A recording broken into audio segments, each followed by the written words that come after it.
একটা ঝলমলে কনসার্ট, আর সেই মঞ্চে দিলজিৎ দোসাঞ্জ গাইছেন তার অমর প্রেমের গান লাভার, আর মুগ্ধ হয়ে শুনছেন এক তরুণী। হালকা লাজুক হাসিতে সাড়া দিচ্ছেন প্রতি লাইনে। তিনি হানিয়া আমির, পাকিস্তানের অন্যতম জনপ্রিয় অভিনেত্রী। আর ঠিক সেদিন থেকেই শুরু হয় তাদের কেমিস্ট্রির গুঞ্জন। গুঞ্জন রটে দিলজিতের পরবর্তী সিনেমা সর্দারজি 3-তে দেখা যাবে হানিয়াকে। রোমাঞ্চে কাঁপছিল দুই দেশের ফ্যান বেস। সবকিছু এগোচ্ছিল রূপকথার মতো। লন্ডনে শুটিংও শেষ, ক্যামেরাবন্দি হয়ে গিয়েছে হানিয়ার দৃশ্যও। কিন্তু ঠিক তখনই যেন ছন্দপতন।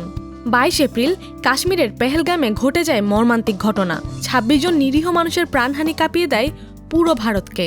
রাজনীতির আবহে এক ঝটকায় বন্ধ হয়ে যায় বিনোদনের দুয়ার। ভারত আবারও নিষিদ্ধ করে পাকিস্তানি শিল্পীদের কাজ। তাতেই যেন ছারখার হয়ে যায় হানিয়ার বলিউড স্বপ্ন। বলিউডে প্রথম অভিষেক হতে চলেছিল সর্দারজি 3 দিয়ে, অথচ এখন খবর নির্মাতারা হানিয়ার অংশ বাদ দিয়ে নতুন করে শুট করবেন এক ভারতীয় অভিনেত্রীকে দিয়ে।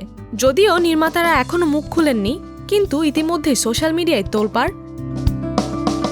নেটিজেনদের একাংশ বলছেন শিল্পীর জাত নেই, দেশের গণ্ডি নেই। অন্য পক্ষ বলছে জাতীয় স্বার্থ আগে। হানিয়া ভক্তরা চুপ করে নেই। তারা বলছেন রাজনীতির দায় কেন বইবে একজন শিল্পী? এই গল্প কি তাহলে শুধুই এক অসমাপ্ত অধ্যায় হয়ে থাকবে, নাকি ভবিষ্যতে আবারও বলিউডের রূপালী পর্দায় ফিরবেন হানিয়া? উত্তরটি অজানাই রইল। আপাতত হানিয়ার বলিউড যাত্রা যেন থেমে গেল এক আনরিলিজড সিনে।